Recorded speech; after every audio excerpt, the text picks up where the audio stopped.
Guilty gear strive episode number 5। ये episode सच में कमाल का है और इसमें जो मेन विलन रिवील किया गया है उसे देखकर तुम भी चौंक जाओगे और यही कहोगे।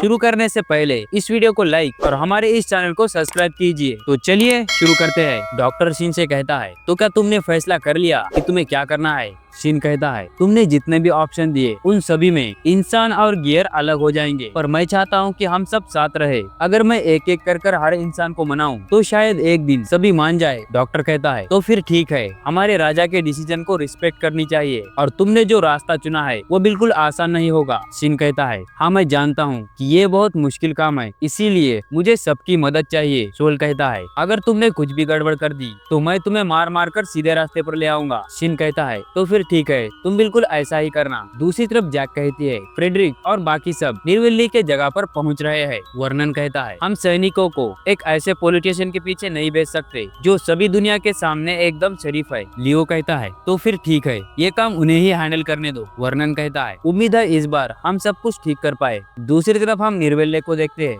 वो कहता है, अब वक्त आ गया, मेरा नाम हिस्ट्री में सुनहरे अक्षरों से लिखा जाएगा। आगे हमें निर्विल्ली की कहानी दिखाई जाती है। वो कहता है, मेरी लाइफ धर्म युद्ध से जुड़ी हुई है जिसका अंत कभी नजर नहीं आता। नरक की आग और लाशों से सना हुआ समय, दरिंदगी की यादें, कमजोरों के लिए वो नरक से कम नहीं था।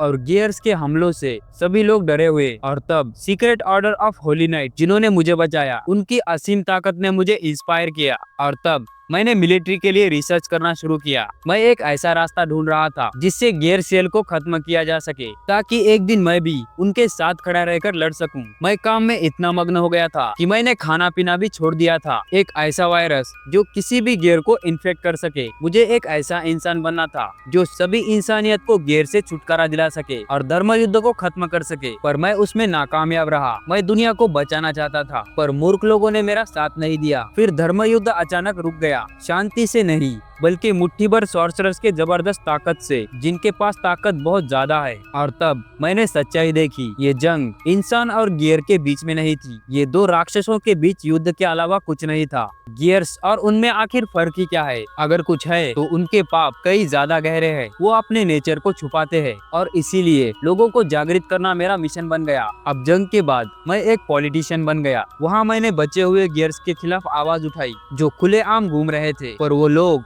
जो शांति के नशे में चूर हो चुके थे, उन्होंने मेरी आवाज नहीं सुनी। और सुनते भी कैसे? एक निष्क्रिय खतरे का सामना करने के लिए मूर्ख जनता को एक रास्ता दिखाने वाला चाहिए जो सच्चाई को अच्छे से देख सके और उन्हें एक खतरा समझना चाहिए। गियर्स ही नहीं बल्कि ऐसे भी लोग जिनके पास अननेचुरल पावर्स है। और यही था मेरा धर्म युद्ध। धीरे धीरे ही सही, लोग मुझे सपोर्ट करने लगे और मेरी जितनी भी बेइज्जती हुई उसकी भरपाई करने लगे। पर जब मैंने गियर्स के खिलाफ बात करना चाहा, तब लोगों ने अपने कान बंद कर लिए। फिर आगे एक ऐसा हीरो जिसने महायुद्ध को खत्म कर दिया, उसे लोगों ने राजा बना दिया और फिर वो गियर्स के साथ मिलजुल कर रहने लगे। क्या इतना सबूत काफी नहीं? ये और गियर्स दोनों एक जैसे ही है और आखिर में सबसे पावरफुल ही सबसे ऊपर रहता है और असली लड़ाई उनके चारों ओर फैले अज्ञानता के कारण दब जाती है। मूर्ख, तुम सब मूर्ख हो और सिर्फ मैं ही इस दुनिया को बचा सकता हूँ। और तभी यूनिका वहाँ पर प्रकट हुई जो कि फ्यूचर से आई थी। यूनिका कहती है, ये गियर्स को नष्ट करने वाला वायरस है जिसे आप ही ने बनाया था। तब वो कहता है, पर तुम यहाँ पर क्यों आई और मेरा फ्यूचर वर्जन क्या कर रहा है? यूनिका कहती है, दरअसल इस वायरस में एक खराबी है और ये वायरस की मदद से सभी गियर्स पागल हो जाते हैं और इसी वजह से दूसरा महायुद्ध हो गया। दरअसल तुम्हारे फ्यूचर वर्जन ने मुझे यहाँ भेजा ताकि तुम इस दुनिया के सच्चे रखवाले बन सको। तब वो कहता है, फाइनली मेरी किस्मत मेरे पास आ गई। इतनी कठिनाई, हर बेइज्जती, अन्याय, ये सब सहने का अब मुझे इनाम मिलेगा। मैं शुरुआत से ही सही था। ऐसी ताकत एक दिन सब कुछ बर्बादी करेगी और इन सब को सिर्फ मैं ही ठीक कर सकता हूँ। सिर्फ मैं ही हूँ जो बेहतर फ्यूचर बना सकता हूँ। और अब मेरी इंटेलिजेंट और यूनिका की भविष्य की नॉलेज, इन सभी की मदद से मैं इस वायरस को ठीक करूंगा, वो भी अपने हाथों से। और अब सब कुछ तैयार है। यदि सही इतिहास रचने वाले को भगवान कहा जाए तो असली भगवान मैं ही हूँ, दूसरा कोई नहीं। दूसरी तरफ ब्रिज ग्रेट यूनिका से कहती है, मैंने आज तक कई लोगों से मिली और धीरे धीरे ही सही मैं समझ गई कि मैं कौन हूँ, तो उम्मीद है तुम भी एक दिन खुद को समझ जाओ कि आखिर तुम कौन हो। दूसरी तरफ सोल और शिन निर्वेल्ले के महल के पास पहुँच जाते हैं, जहाँ की सिक्योरिटी बहुत ही टाइट थी, और फिर यूनिका निर्वेल्ले के पास चली जाती है। निर्वेल्ले कहता है, यूनिका तुम्हें चोट तो नहीं आई? यूनिका कहती है, नहीं अब मैं बिल्कुल ठीक हूँ। वो कहता है, तुम्हारी ही वजह से सब कुछ ठीक चल रहा है। यूनिका कहती है, मैं तुमसे एक सवाल पूछना चाहती हूँ कि क्या इल्ड्रिया को टारगेट करना सच में जरूरी है? सिर्फ गेयर्स ही हमारे दुश्मन है, लेकिन वहाँ पर तो बहुत सारे मासूम लोग भी मौजूद है। वो कहता है, माफ करना यूनिका, लगता है मेरे ऑर्डर्स तुम्हें परेशान कर रहे हैं। हमें अब इल्ड्रिया को उस मैजिक वेपन से डिस्ट्रॉय करने की कोई जरूरत नहीं, ये तो बस एक डिस्ट्रैक्शन था ताकि हमें थोड़ा वक्त मिल सके। यूनिका तुमने अपना रोल अच्छे से निभाया और अब वो वक्त आ गया। और तभी शीन और किस के अंदर घुस जाते हैं। सोल कहता है, मैं जानता था कि तुम भी उसी के लिए काम कर रहे हो। निर्वेल्ले कहता है, बिना इजाजत के तुम यहाँ कैसे घुसे? सोल्जर उन पर अटैक कर देते हैं। आगे निर्वेल्ले यूनिका से कहता है, मेरे बिना वो भविष्य कभी नहीं बदलेगा। और फिर यूनिका अपना मास्क पहन लेती है। दूसरी तरफ शिन की मदद करने के लिए जॉनी भी वहाँ पर पहुँच चुका था। जॉनी के साथ जैक ओ और बाइकन भी मौजूद थी, और फिर वो सभी मिलकर सभी सैनिकों को मारना शुरू कर देते हैं। यूनिका बाइकन पर अटैक कर देती है, और फिर आगे यूनिका के सामने शिन आ जाता है। तब यूनिका को ब्रिज गेट की कई बात याद आने लगती है, और फिर वो जाकर शिन पर अटैक कर देती है। अब इन दोनों की लड़ाई चल ही रही थी। मौके का फायदा उठाकर निर्वेल्ले शिन पर वायरस फायर करता है, लेकिन सोल वक्त पर आकर निर्वेल्ले को पकड़ लेता है। दरअसल ये वही वायरस था जो गियर्स के खिलाफ डिजाइन किया गया था। और तब निर्वेल्ले हंसने लगता है और कहता है, तुम्हें क्या लगा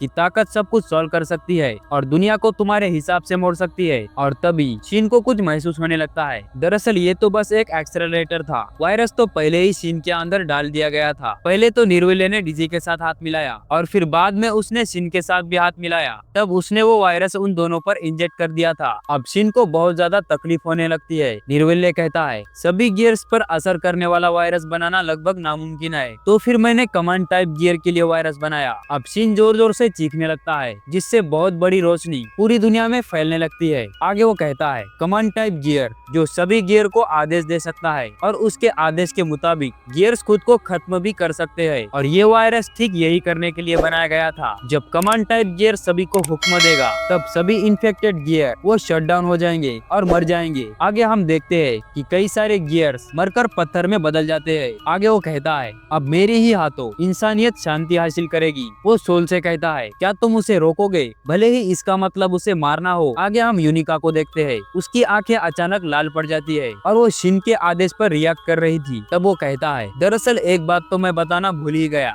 यूनिका तुम भी एक गियर हो, पूरी इंसानियत की भलाई के लिए प्लीज मर जाओ। शिन कहता है, यूनिका प्लीज मरना मत। यूनिका कहती है, मैं मरना नहीं चाहती और मैं तुम्हारे साथ ही रहना चाहती हूँ। उसे बचपन की एक झलक नजर आती है, और फिर शिन यूनिका का हाथ पकड़ लेता है और यूनिका जोर से चीखने लगती है, जिसे देखकर सोल कहता है, जैसा कि मैंने सोचा था, यूनिका कोई नॉर्मल गियर नहीं है, बल्कि वो एक कमांड टाइप गियर है, और वो शिन की छोटी बहन है। दरअसल सोल ने यूनिका के डीएनए को शिन के डीएनए से कंपेयर किया, और तब उसे पता चला कि वो दोनों भाई बहन है। अब शिन जो सभी गियर को मरने के लिए कह रहा है, और यूनिका सभी गियर को जिंदा रहने के लिए कह रही है, और इन दोनों की कमांड की वजह से गियर्स कुछ समझ नहीं पा रहे, जिससे वो पागल हो जाते हैं। निर्वेल्ले कहता है, तो क्या इससे वायरस का असर ऐसा होगा? नहीं, ऐसा नहीं हो सकता। कहीं सेकंड महायुद्ध के पीछे यही तो वजह नहीं थी। सोल कहता है, बताओ इसे कैसे रोके? वो कहता है, नहीं अब बहुत देर हो गई, पर मेरे फ्यूचर वर्जन को पता है कि इसे कैसे रोकना है। दरअसल मेरे फ्यूचर वर्जन ने ही यूनिका और उस वायरस को यहाँ पर भेजा, और तभी वहाँ पर एक पोर्टल ओपन होता है, जिसमें से निर्वेल्ले का फ्यूचर वर्जन बाहर आता है, जिसे देखकर निर्वेल्ले कहता है, मुझे खुशी है कि तुम यहाँ आए। फ्यूचर वाला कहता है, यूनिका को भेजने से भी कुछ नहीं बदला, और फिर वो निर्वेल्ले के आत्मा को अपने अंदर खींचने लगता है, जिसे देखकर जॉनी कहता है, इसने तो खुद को ही खा लिया। निर्वेल्ले कहता है, दो सेम इंसान एक ही टाइमलाइन पर एग्जिस्ट नहीं कर सकते। और यूनिका तुमने मुझे निराश किया, तुम आखिर मौत से क्यों डर रही हो? तुम्हें तो खुश होना चाहिए कि तुम अपने बलिदान से दुनिया को बचा रही हो। पर कोई बात नहीं, असली प्लान अब शुरू होगा जब सभी गियर्स पागल हो जाएंगे। जैक कहती है, तो क्या ये सब तुम्हारा ही प्लान था? निर्वेल्ले कहता है, मैं नादान था और मैं मानता था कि गियर्स को अगर मिटा दिया जाए तब इंसानियत तरक्की करेगी, पर अब मैं समझ गया हूँ इंसानियत कमजोर और बेवकूफ है। अब इंसान और गियर्स की लड़ाई में दोनों का खात्मा हो जाएगा और तब इस दुनिया का नया जन्म होगा जहाँ पर असली ताकत की हुकूमत होगी। हाँ, हुकूमत होगी मेरी, बाइकन कहती है। अब मैं बिना हेजिटेशन के इसे मार सकती हूँ। यूनिका निरोले पर हमला करने के लिए आगे बढ़ती है कि तभी शिन उसे मारकर बेहोश कर देता है। शिन पूरी तरह से कंट्रोल खो चुका था। निरोले कहता है मेरी दुनिया में मॉन्स्टर एक दूसरे को खत्म करेंगे और फिर शिन उन सभी से लड़ने के लिए आगे बढ़ता है। दूसरी तरफ हम वर्नन को देखते हैं जहाँ पर ये रिपोर्ट पहुँच चुकी थी। सभी गियर्स पागल होकर हमला कर रहे हैं जस्टिस की तरह। कमांड टाइप गियर ने पूरी इंसानियत को लगभग मिटा दिया था और अब दुनिया को खत्म करने के लिए आया है गियर्स का नया राजा और उसका नाम है शिन किसके। और फिर इसी के साथ ये एपिसोड यहीं खत्म हो जाता है। उम्मीद है आपको ये एपिसोड पसंद आया होगा। पसंद आए तो इस वीडियो को लाइक कीजिए, नए हो तो हमारे इस चैनल को सब्सक्राइब कीजिए। मिलते हैं जल्द ही एक ऐसे ही नए वीडियो में। तब तक आप हमारी दूसरी वीडियो देख सकते हो।